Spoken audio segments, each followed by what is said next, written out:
Let's bring in our dear friend Sandra Smith, co-anchor of America Reports on Fox News. So, actually, Peter's last point is an interesting point. He looks all over the world, can't find any extra oil in the cupboard. Maybe he'd look at home, like go to Midland, Texas, or meet with the oil and gas CEOs when they came to Washington, but he only met with the windmill makers, not the oil people. I mean, it's him. He's stubborn. He's narcissistic. He won't admit that his so-called transition to renewables is dead. I watched that video and listened to that sound multiple times today because I was really wondering, what do you think was really going on there with the interruption of the President of the United States and Jake Sullivan, our national security advisor, in this moment where Macron steps in and tells our president that he knows better than for him to go and bow to Saudi Arabia and ask for oil? Was it a message for us to produce more? Was it a message to go buy from the Iranians or the Venezuelans? I don't know. But what I do know, going back to your riff and my homework for your show, it's unbelievable what's happening right now with Putin's economy. I mean, you go back to your original point that the West may have greatly understated and underestimated Russia's ability to weather these sanctions. The New York Times headline, Western move to choke Russia's oil exports boomerangs for now. Moscow is now earning more in oil revenues than it was before the war. You pointed out the currency, now surging the ruble against the U.S. dollar. China and India, the world's most populous countries, have swooped in. They're buying roughly the same amount of Russian oil that otherwise would have been going to the West. So anybody who wants to tout Putin's price hike at the same time talking about how global these markets are, that Russian oil didn't come off the market. It just went other places. Russian production is at its pre-war high. Russian production. Yes. And thanks to India and China, so are their sales. And Europe now is having to abandon the Green New Deal, and they're producing coal. So I ask you, Sandra Smith, what's wrong with that picture? Or if you were Joe Biden's top advisor, wouldn't you tell him it's failed? The transition to renewables has failed.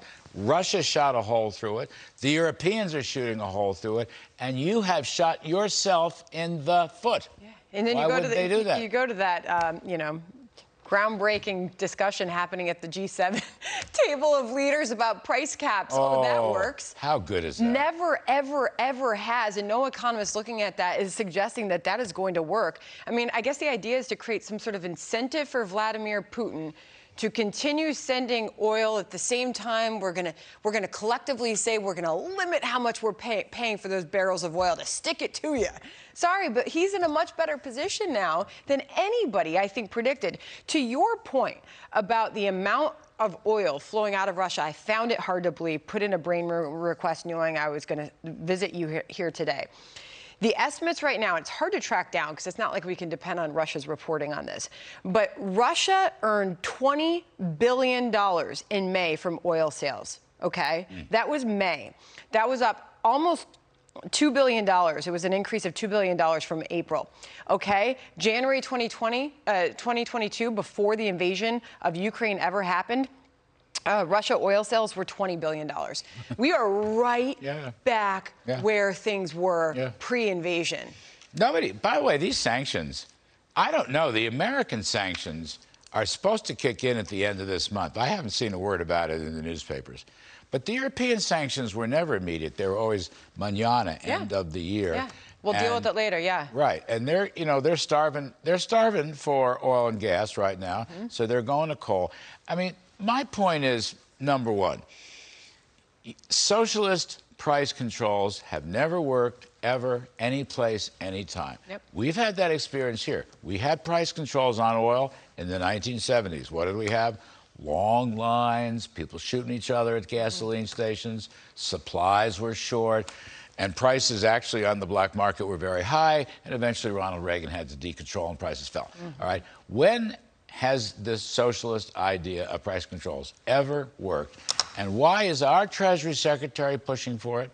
And why is Emmanuel Macron pushing for it? She launched it for Russia. Macron wants to take it worldwide. And my other question, does that worldwide Emmanuel Macron oil price controls include the U.S.? The U.S.? Bingo. Are we having a little backdoor price controls here, where there's a wink and a nod from Yellen and then Biden, if he's up, that this is what the French are aiming for, and maybe it's kind of a cool idea. Bottom line, they just have to make it look like they're doing something. Even Democrats are walking around, just tell us who to blame.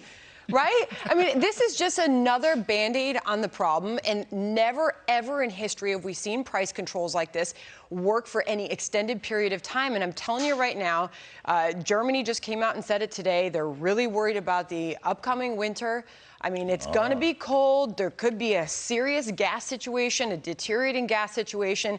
They're already telling them to limit their natural gas use in that country. They're firing up the coal plants. I mean, this is a complete disaster. And to the point of the New York Times, this whole idea of the sanctions has boomeranged on the West, trying to put it to Vladimir Putin.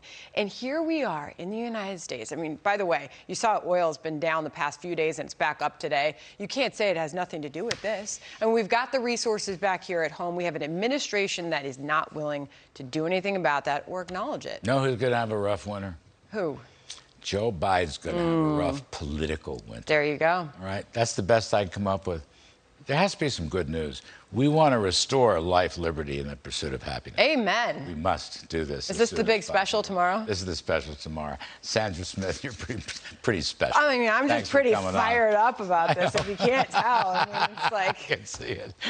Increase the global oil supply. Global price controls, global whip inflation now. You can catch Sandra on American Reports weekdays at 1 p.m. Eastern, Fox News. Thank you, Sandra. Gas prices, people aren't happy. No, nobody's happy.